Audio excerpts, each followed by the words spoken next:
Hello gamers, this is Tom Sidener, the Lonely Gamer, and I wanted to make this video this morning to give you an idea of what I've been doing lately. It's been kind of a drought in the board game area since Gen Con. I got a lot of new games at Gen Con, so a lot of the new stuff that's coming out I haven't really been interested because the stuff that I was interested in I got.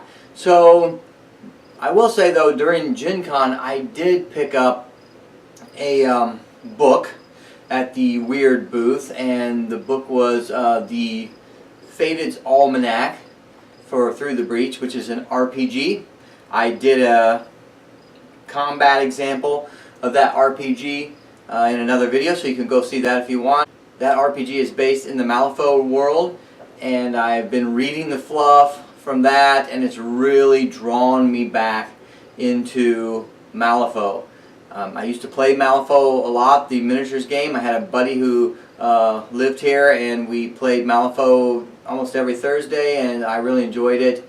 And then that friend of mine moved away, and I stopped playing it, and the game started to just kind of collect dust. And so then eventually I decided I didn't want to play Malifaux anymore, and I sold all of my crews and all of my stuff, and got rid of it and didn't play it for a few years. But since I got into this Through the Breach, then it's kind of got me back into it. So I went and I picked up the Malifaux M2E, which is the second edition Malifaux Starter Set. And this thing's pretty awesome, so I thought I'd make a quick video and show you what this is, what comes in it, and what you can do with it. But first of all, it's pretty early in the morning, and I got up because I couldn't sleep very well, so I thought I'd make this video. And so in that vein, I would like to do a shout out to my favorite vlogger, Graveyard Girl. There you go. Go see Graveyard Girl. She's got a good vlog. So anyway, back to the video. The starter set comes with several things, and this is really nice because this gives you everything that you need to play. So the first thing that you get in the starter set is a bunch of figures. Okay?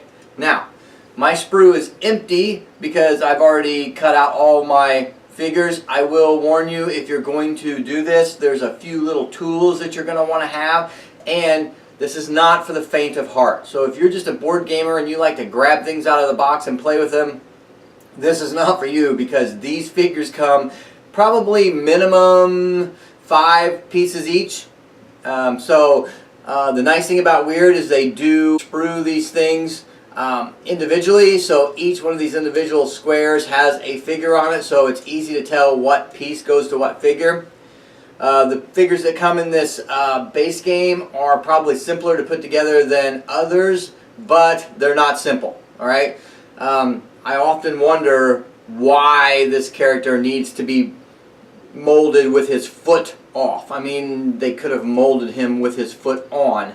I think sometimes they just put it in separate pieces to give you something to do. So that's one of my biggest complaints. If the foot doesn't really need to be glued on, why do I have to glue it on? Just mold it. I mean, if you could mold the figure in one piece, mold it in one piece. But I think, you know, it's a hobby thing, and I think some people want to be able to put figures together, so I think some of these companies just split things up for no reason at all. But anyway, nevertheless, your figures are going to come on a sprue like this, and you're going to have to get them off, and I highly recommend you have an X-Acto knife for that, because I have broken pieces before, and that's very disconcerting. So, X-Acto knife to help cut these off. Be careful if you're young. Have a parent help you with this. These are very sharp, and they will cut you in an instant. So be careful. Anyway, so it comes with 8 characters in the box, and that's pretty good. The retail price for this, I think, is around $60, but you can get it for $50, and that's pretty cheap, considering that most character packs that come with 3 or 4 characters are around $30. And so there's 8 characters in this, and everything you need to get started, 2 complete crews. So you get a complete crew of the guild, which is this symbol right here, and there's a complete crew of the Neverborn, which is this symbol right here. There's also 5 different factions that are in Malifaux that you can get to actually go with this game. The one good thing about this set is that all of the characters in this set have the mercenary trait, and mercenaries can be put into any faction. So if you want to use these figures in other factions, let's say you want to be a Gremlin faction or you want to be a Tin Thunders faction, you can actually use these characters in those factions because they are the mercenary trait. So that's kind of nice. So they make it so that you can buy the starter set, and then if you decide this is not the faction you want, either the guild or the Neverborn, then you can just actually add these to their own faction. So let me show you the figures. I've already put the figures together. I'm just getting ready to prime these. So let me get this up to the camera so you can get a close-up and you can see what each one of the figures is. And here you go. This is what you get with the starter set. You get a crew leader, which is Angel Eyes here for the Neverborn, and a crew leader, which is Dr. Grimwell right here. Those are the two leaders.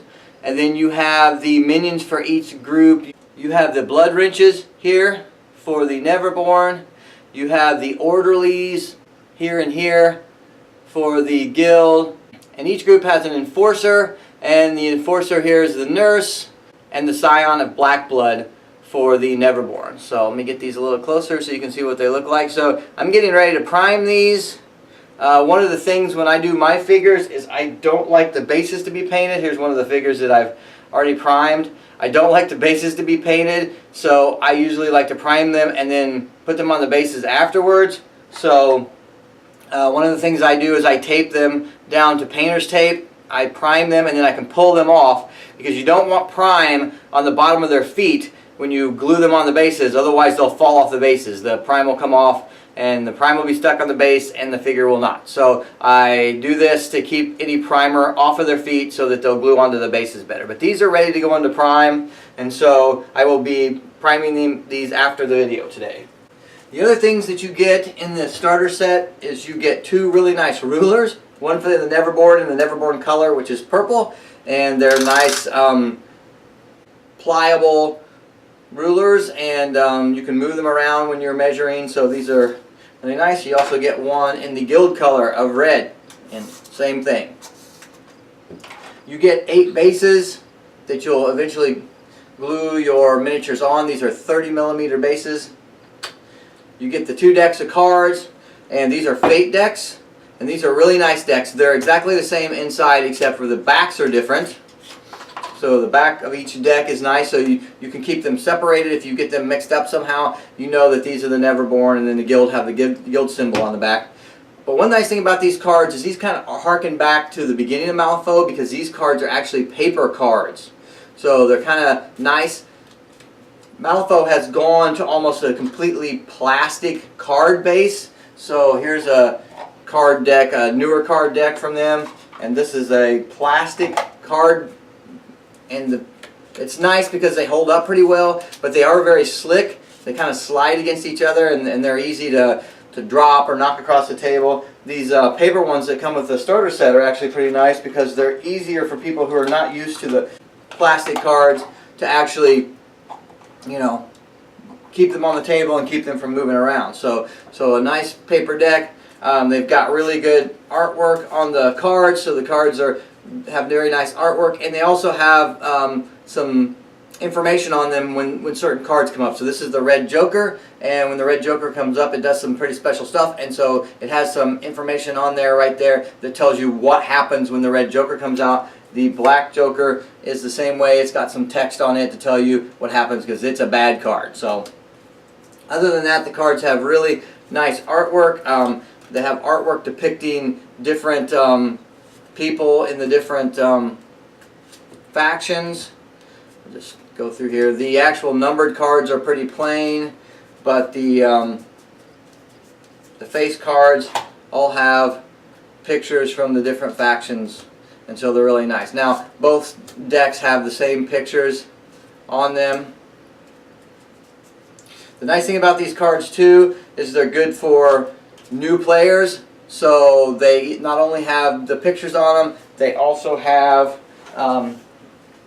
whether or not they are severe, moderate, or minor damage, so that you don't have to look them up on a chart. It says right there on the card, so that one's a moderate and that one is a weak. But all in all, they're really nice decks of cards.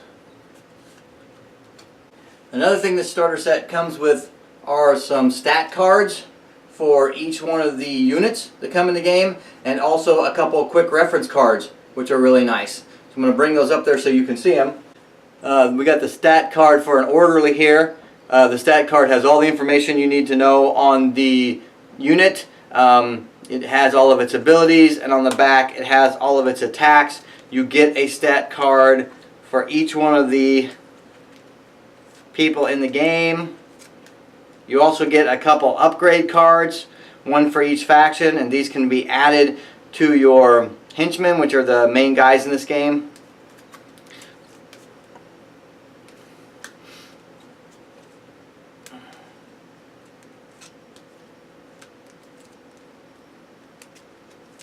And you also get these nice quick reference cards, which make it so you don't have to have the book right there, and it just kind of tells you your accuracy modifiers and the damage flip, and then on the back it tells you a couple of the actions that everybody has, like walk, charge, talks about positive twists, negative twists, and a duel example. So very nice reference cards that they give you as well. The starter set also comes with a rule book. This is a very toned down rule book. It has all the basic rules in it. It's really nice and colorful. But the nice thing it does, it has like 5 encounters in it, and each one of those counters is a tutorial which steps you through learning the game. So you start with a really easy skirmish where you just have 2 guys standing next to each other just pounding it out with each other, and then it moves on to more advanced things like moving and ranged and stuff like that. So this is really nice. And then at the back of this, there's a place where you can get a free electronic version of the larger rule book, not the huge rule book that has all the figures in it, but the larger rule book that has all the rules. You can get a free electronic version of that. I got that and I downloaded it to my iPad, and now when I'm at the table I can just have that right there and search for things and use it. So it's really nice. So it comes with all of that. So that's pretty much all you get in the base game. A couple things we're going to have to provide for yourself is, I already mentioned the X-Acto knife, but you're also going to need glue because these figures need to be glued together. And I highly recommend you get some glue kicker. This is a chemical that will set the glue quickly, because these things are tiny and holding them for a long time is really frustrating. So if you get them glued, and then you can take this and squirt on it and it'll set the glue immediately, and then you don't have to hold it for 20 minutes. Another thing you might want to have if you're old like me are some magnifying glasses. I wear these when I do my models because I'm getting old and I have trouble seeing those little minute things, so these kind of help me, and you can get these at Walgreens for about $5. So this is another thing you might want to have if you're older. Now, one thing about this game is this game works with terrain, and when you first start playing you can use anything for terrain, like a deck of cards or the box the game came in. But one of the things it's done for me is it's caused me to dig into my box of stuff I haven't got into for a while and pull out my Terra clips. Terra clips were pretty popular a few years ago with Malifaux, and I think unfortunately they've gone the way of the dodo bird, and they're kind of extinct. But if you can find some, they're really cool, and you can make these really cool terrain pieces with them, buildings and such. I made a bridge here, and I made a watchtower. Here's my watchtower, and I'm going to be using these in my games. Now, you can probably pick these up on the secondary market, find them used or something. If you can, I highly recommend them. They're really nice, they're sturdy, and they're the right scale for the Malifaux figures. And you can get pretty advanced with these. Here's something that I made that's a pretty advanced building. As you can see, it's pretty large.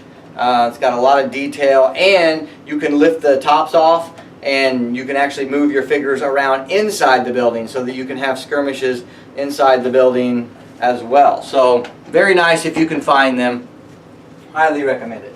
So that's it. That is the Malifaux starter set for the 2nd edition. Highly recommend this if you want to do tabletop gaming or you're into skirmish gamings and you want to try something new, Malifaux is a great game. I love Malifaux because it uses cards instead of dice, and you have a hand of cards so you can actually cheat fate, so it makes it a lot more strategic than just there we go and that was the luck of the roll. You actually can change your fate by changing cards. Now, I'm going to make some other videos. I'm going to make a couple videos of combat so that you can see how those things work. So if you want to know more about this, come back and see those videos. Otherwise, this is Tom Sidener, the Lonely Gamer, and I'll see you in the next video.